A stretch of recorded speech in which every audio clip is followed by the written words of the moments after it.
Malawi Today.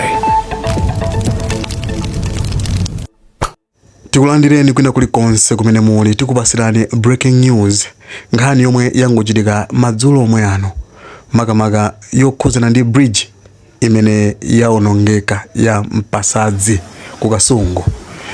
Bridge imene inakonzedwa masiku amene apitawa pambuyo poti inakokoloka nde Malawi Roads Authority anapita kukonza bridge imene ija, koma lero zomvetsa chisoni kuti yapitanso. Nkhani yonse ili motere.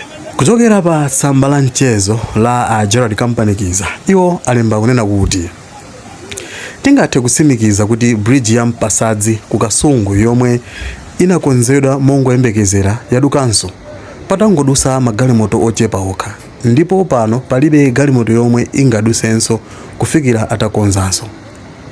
Lero nduna yoona za mayendedwe anakayendera pamalopa nkukasimikiza kuti msewu watheka, zomwe zinazesa chimwemwe kwa anthu oyenda pa msewu, maka iwo amene akhala ali pamalopa kuchoka tsiku limene mlatho udaonongeka. Ena mwa anthu omwe ali pamalopa anauza GCK cameras kuti zinthu sizili bwino, tikuvutika. Popanda kusamba tilibe chakudya, ndalama tili nayo koma palibe komwe tingagule chakudya. Ndithu mmenemo ndi mmene nkhani ilili, komanso mmene yalembedwera malingana ndi Gerald Kampanikiza.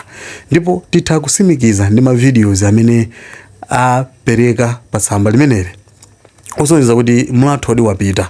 Mutha kuona muchithunzi mwanumo, ndi zinthu zomvetsa chisoni kwambiri kuona kuti mlatho wapita komanso anthu ali stranded ndipo sakukwanisa kuwoloka malo amenewa. Koma iwowa anapitiriranso kuyankhula kunena kuti panopo ofunika APM achite ngati achitira ku Gabon kuthesa national anthem, anthu ena achosedwe ntchito chifukwa chosalimbikira ntchito komanso kupepusa mtsogoleri wa dziko. Apa ndiye kuti anduna anapereka ripoti kwa APM kuti bwana problem solved, and iyo anapereka maripoti awa potengera ndi zomwe anaona atapita pa Mpasadzi bridge, nkusimikiziridwa kuti apa zatheka mongoyembekezera.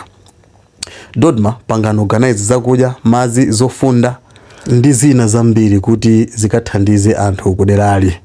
Video taken at 18:45 hours by one of the stranded people at the bridge.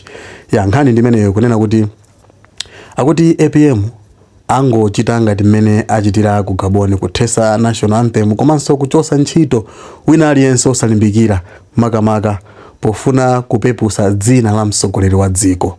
Izi zikuoneka ngati kuti ndi zoona chifukwa anthu ambiri Malawi muno amanyalanyaza komanso munachuluka kuba kwambiri kutereko malo opsa ngati amenewa, ena osalephera abapo ndalama pamenepa, komanso kungoyika simenti wochepa ndi zipangizo zochepa zimene zinalowa pamenepa, ndalama zina atacholera nthumba mwawo.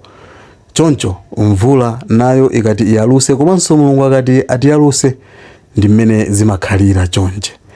Kotero apa dzina limene limanyozeka ndi la mtsogoleri komanso ulamuliro umene uli pa nthawi imeneyo, koma tchimo lopanga anthu ena. Ndizoonadi ndithu mfundo imeneyi ife tikugwirizana nayo. Nanga inu mukuti bwanji pa nkhani? Kodi ndizoonadi zimene akukamba Gerald Kampanikiza mu comment yawo kapena kuti mu post yawo imene adalemba pa Facebook iyi? Inu maganizo anu ndi otani? Kodi anthu amene akunyalanyaza ntchito akuyenera kuchosedwa, komanso national anthem ikuyenera kuthesedwa? Mwina iyo ni nkhani ya tsiku lina, koma tiye tikambe zokhuzana ndi nkhani imene iyi. Inu mukuona bwanji? Tipaseni maganizo anu ku comment section, komanso ngati mukungotipeza kumene, subscribe to the channel, like, osayiwala kupanga share kuti zambiri zisamakuponyeni malo ano. Ino ndi Malawi Lero. Timakunyadirani nthawi zonse kuti makhala pompo, koma nkhani zilipo zambirimbiri.